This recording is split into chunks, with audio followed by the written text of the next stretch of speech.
Halo semuanya, selamat datang di video kami. Pada video kali ini kami akan membahas tentang sejarah pendidikan pada masa kolonial Belanda.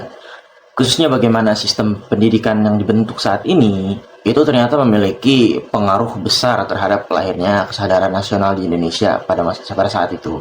Kalau mendengar pendidikan pada masa Belanda, mungkin yang terbayang adalah sistem yang kaku, terbatas, dan penuh diskriminasi. Dan memang benar, pada masa itu tidak diberikan secara bebas kepada seluruh rakyat pribumi. Pendidikan lebih banyak ditujukan untuk memenuhi kebutuhan pemerintah kolonial saja. Namun, menariknya di sini, yang dari sistem pendidikan yang penuh batasan itu justru muncul tokoh-tokoh terpelajar yang mulai sadar akan ketidakadilan yang terjadi di masyarakat. Sekolah-sekolah seperti Stovia bukan hanya menjadi tempat belajar ilmu pengetahuan, tetapi juga menjadi tempat tumbuhnya pemikiran kritis dan semangat perubahan. Dan pada kesempatan kali ini, saya yang bernama Ihsan Diarama Prasetya, tentunya tidak sendiri. Saya ditemani dengan Suci Wulandari, Nabila Arya, Violin Putri Widina, Rija Sidabutar akan menceritakan bagaimana sejarah dan juga sistem pendidikan pada masa penjajahan Belanda. Jadi kita akan langsung menuju pembahasan pertama. Untuk memahami Stovia, kita harus mundur sedikit ke awal masuknya sistem pendidikan barat di Indonesia. Pada abad ke-19, pemerintah kolonial Belanda mulai membuka pendidikan, tapi bukan untuk semua orang. Pendidikan saat itu bersifat terbatas, diskriminatif, dan lebih ditujukan untuk kepentingan administrasi kolonial. Salah satu bentuknya adalah berdirinya Sekolah Dokter Jawa pada tahun 1851 di Batavia. Sekolah ini menjadi cikal bakal pendidikan kedokteran modern di Indonesia. Meskipun tujuannya masih sangat praktis, yaitu untuk mencetak tenaga kesehatan murah untuk membantu Belanda. Namun, dari sistem yang terbatas itu, lahirlah tokoh-tokoh luar biasa. Salah satunya adalah Sutomo, seorang pelajar Stovia yang kemudian menjadi pelopor kebangkitan nasional.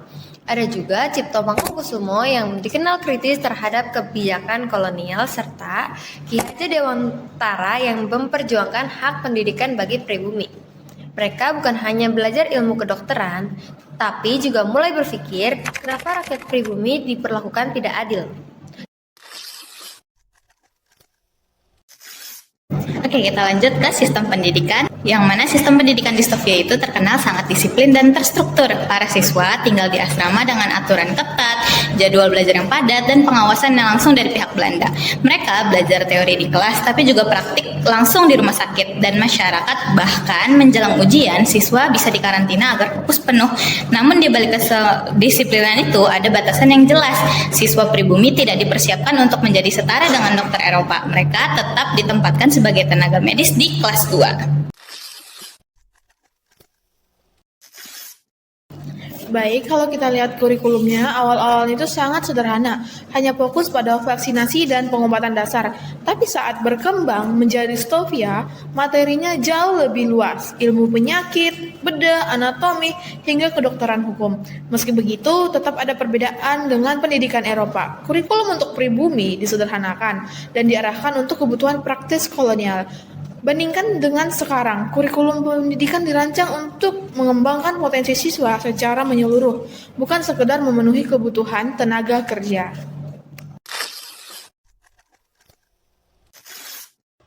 Menariknya, justru dari sistem yang penuh batasan ini, muncul kesadaran baru di kalangan pelajar pribumi, khususnya para siswa dari Stovia tersebut, tidak hanya dididik untuk menjadi tenaga medis, tetapi juga perlahan tumbuh menjadi pemikir dan penggerak perubahan. Selama menjalani pendidikan, mereka melihat secara langsung kondisi rakyat yang hidup dalam kemiskinan, keterbatasan layanan kesehatan, dan perlakuan yang tidak setara antara pribumi dan bangsa Eropa. Oke, dari pengalaman itulah muncul pertanyaan-pertanyaan besar tentang keadilan, hak rakyat, dan masa depan bangsa. Lingkungan pendidikan di Stovia juga secara tidak langsung mempertemukan para pelajar dari berbagai daerah di Indonesia. Mereka tinggal bersama, belajar bersama, dan bertukar pandangan tentang keadaan masyarakat di daerah masing-masing. Dari situlah mulai tumbuh rasa persatuan dan kesadaran bahwa mereka memiliki nasib yang sama sebagai bangsa yang dijajah. Karena itu, Stovia tidak hanya dikenal sebagai sekolah kedokteran, tetapi juga menjadi salah satu tempat lahirnya benih-benih pergerakan nasional Indonesia. Banyak tokoh yang kemudian berperan penting dalam perjuangan bangsa untuk lahir dari lingkungan pendidikan ini. Pendidikan yang awalnya dirancang untuk kepentingan kolonial perlahan berubah-ubah menjadi alat yang membuka wawasan dan menyadarkan rakyat pribumi akan pentingnya persatuan, pendidikan, dan perjuangan untuk memperoleh kemerdekaan. Dari pembahasan ini, kita bisa memahami bahwa sejarah pendidikan pada masa Belanda memiliki dua sisi. Di satu sisi, sistem pendidikan saat itu bersikap diskriminatif dan lebih menguntungkan pemerintah kolonial. Tetapi di sisi lain, pendidikan juga menjadi awal munculnya kaum terpelajar yang mampu membawa perubahan besar bagi Indonesia. Kesimpulannya, pendidikan bukan hanya tentang belajar ilmu, pengetahuan, tetapi juga tentang membangun kesadaran, cara berpikir, dan keberanian untuk menciptakan perubahan.